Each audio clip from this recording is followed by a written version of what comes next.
Hello everybody, we're going live from Inhorgenta Munich. I am with Greenland Ruby today and we're going to talk about Greenland rubies and pink sapphires. We're in hall B3 at Inhorgenta Munich and I am delighted to be with Aricie de Sainte Preuve, who is the Managing Director Sales of Greenland Ruby based in Paris. So let me just change the camera setting a moment. This is the stand. And this is Aricie. Hello Aricie. We're going to be chatting in a minute. Right in the middle of the Gems Hall at Inhorgenta Munich. So Aricie, I've got the camera on you now. Let's talk a little bit about Greenland Ruby, shall we? Could you just tell us about the company, when it was established, and a little bit about the mining of rubies and pink sapphires in Greenland? Sure. So Greenland Ruby really started mining in 2017, but actually the deposit was found in the 60s. The stone actually been dated to be the oldest corundum ever found on Earth, which is 2.7 billion years old, which is very old. So the mining started in 2017. We have grown a lot since. As you can see, we are in Inhorgenta for the first time. And the rough actually improved a lot too. So if we can see here, for instance, we started with cabochons. So the cabochon actually went out of fashion since a few years, and we have brought them back. So as you can see, we have a palette of color from a very deep red to a very light pink sapphire, which we love to call icy pink. So the first three colors actually are rubies. The color 4 to the color 7 are actually pink sapphire. And the ruby and the sapphire are part of the same mineral group, is that correct? Yes. So the ruby and sapphires in general from any color are part of a corundum family. The only difference that change within the crystal is the trace element. So for instance, on ruby you have chromium and iron. The more chromium you have, the more red it is. The less chromium you have, the more pinkish it becomes. But for example, the blue has titanium and iron. So it's the same crystal structure, but the element inside differ with the color. Okay, fantastic. Well, let's just look a little bit more at these stones and tell us more about these stones in front of us now. So the cabochon, as you can see, also comes in blue sapphire, in purple and black. So they are still from the same family, which is corundum. What is the very big power of Greenland Ruby is the quantity and the consistency. So we have the calibrated sizes that you can find in any gemstone from 6x4 to 10x8 and different shapes. Very fun shapes like heart shapes that we started during the COVID time actually. We have cushion, round, oval, pear shapes. So the designer, the brand, the manufacturer can play around with the different shapes by doing pairs for earrings, matching with a necklace, for a ring for instance. Yeah. You have different clarity, A, B and C. It's just a matter of how the inclusion is located. So for example, A, you have no inclusion on the top. B, you can have a little one on the side, but after the setting you won't see it. The C, for instance, is a little bit more commercial, which will go, for instance, in silver jewelry, in 8-carat jewelry, and so on. Excellent. I know that the digital marketplace Gembridge Yes. now have a reseller platform in China called Z-Bird. Yes. And stones like this, I think, could potentially do very well through that sort of a platform. Do you have any general thoughts about this? Yeah, we will be happy to be part and start a relationship with them. So let's see in the future. Okay, fantastic. Well, let's move across and look at some of your other stones. I know that you've got a marvelous selection that you can show us today. So this is a beads that we do with actually opaque material. You can see on my bracelet is one of our Danish partner actually that mix it with Tahitian pearls. Beautiful. Very nice. Yeah. Then we move actually to another type of product line, which is the faceted. The faceted is actually 2 years old. We started to cut them. The first 5 colors are rubies, very interesting, from the very intense red, which we call in the market pigeon blood, to the lighter red saturation. Then we have pink sapphire, from like a hot pink to this icy pink. Fantastic. With different shapes. And so in terms of where the mining takes place in Yes. Greenland, could you sort of just tell us about that? yeah, so Greenland is this massive island, and we are on the southwest. Okay. So near the sea, actually. So to Okay. go to the mine, you have two ways. Yeah. One is by boat, so you have to take a little boat through the fjord. It's beautiful. The water, the sea is very flat. You know, you have all the birds and the ice around you. It's amazing. Yeah. Or you can take an helicopter, which is amazing because you have the landscape of Greenland, and as you can imagine, you know, you have a whole landscape with ice and mountain, and it's beautiful. Yeah. And what can you tell us about the mining operations in Greenland? I mean, are there many miners involved? Is it very highly mechanized? So it's very highly mechanized. We are the only license in Greenland mining corundum, ruby and pink sapphire. We are very proud of it. We're working hand to hand with the government, which is actually dedicated to their country and want to protect it.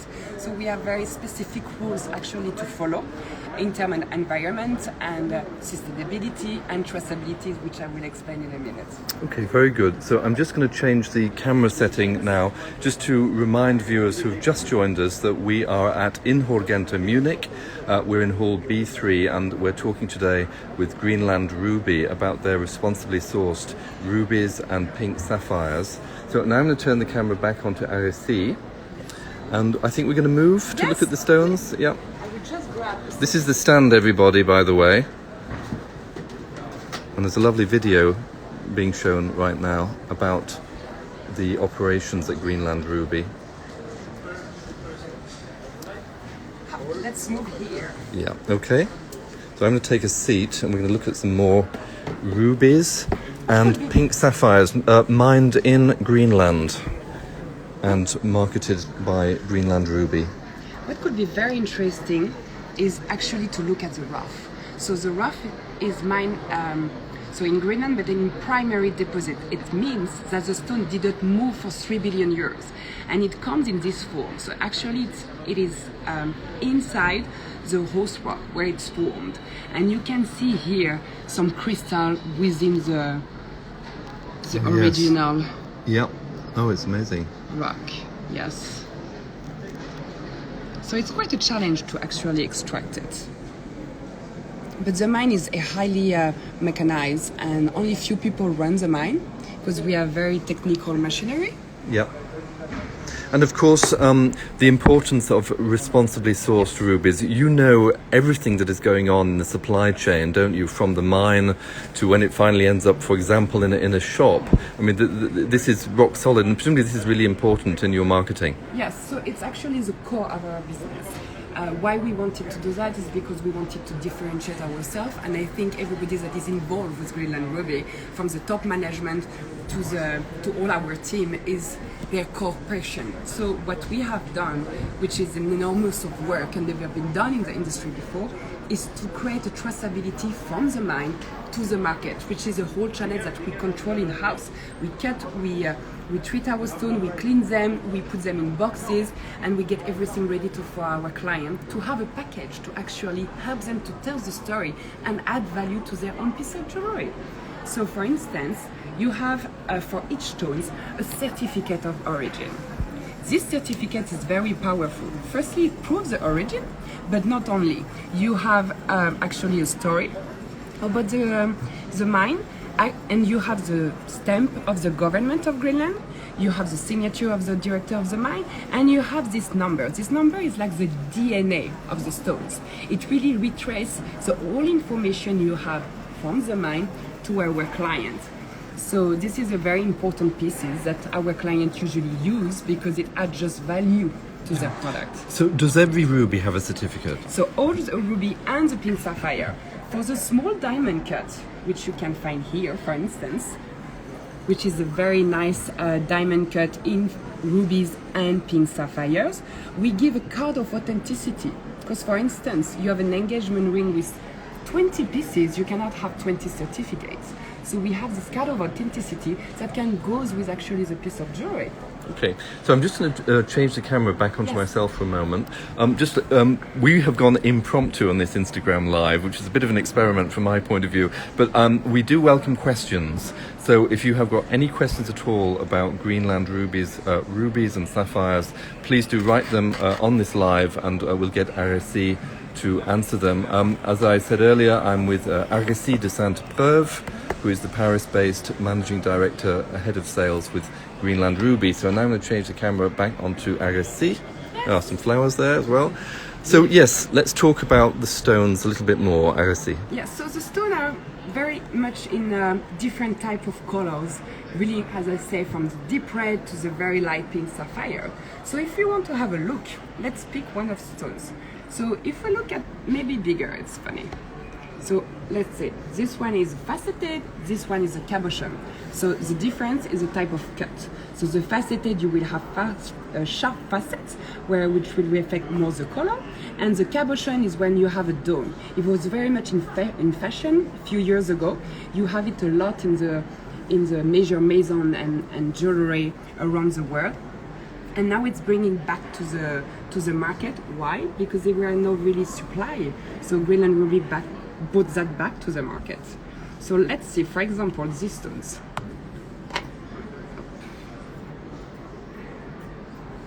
Let's see. So we have a faceted stone. This stone, for example, is a very nice piece. We have 4.5 carats, which is a 12 by 9, which, as you can see on my hand, Yeah, it's a beautiful stone. would be amazing for an engagement ring. Absolutely.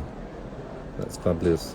So this color, for instance, it's a F3C. So if you get back to our grading set, a F3 is actually, again, a ruby, the third color. Yep. Yes, I see that. Yes, very well. The iPhone really does show these up well, actually. Nice. Excellent. Then if you look at a cabochon to see the difference in equivalent size, the cabochon is actually like a drop. It's beautiful. And this one is a T3, so a transparent, vivid red color. I'm just going to blow this up slightly. Yeah. Oh, I'm shaking. Yeah. Can you see it? Yes, I see it really well. Perfect. Then we can see other stones too. This one is one of the biggest and most magnificent cabochon we have in ruby. I mean, you cannot hold it on your finger as big as it is. It's 25 carats. Gosh, Yes, that's some.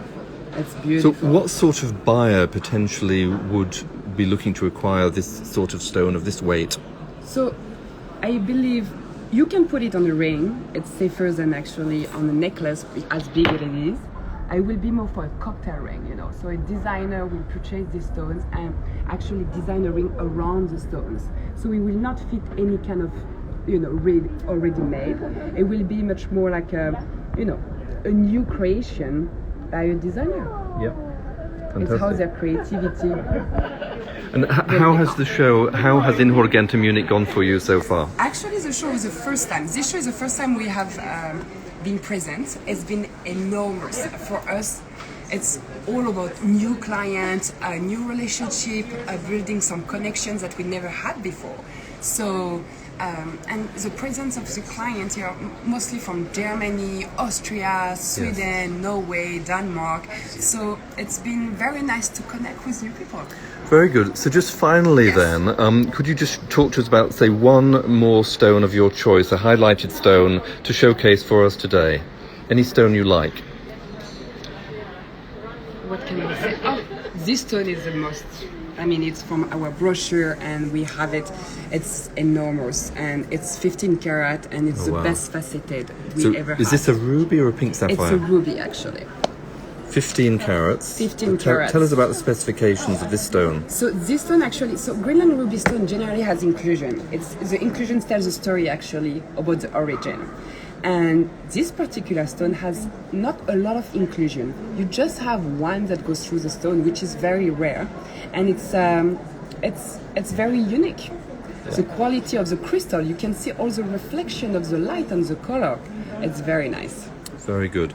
Well, I'm just going to change the camera one last time, just to say goodbye to everybody. So, thank you so much, Aricie, for joining us today. It's been a wonderful impromptu opportunity to look at the rubies and pink sapphires from Greenland Ruby, who are exhibiting in Hall B3 at Inhorgenta Munich. It's the last day of the show today. These are responsibly sourced rubies and pink sapphires, and they've had a great show. So thank you very much, everybody, for joining us.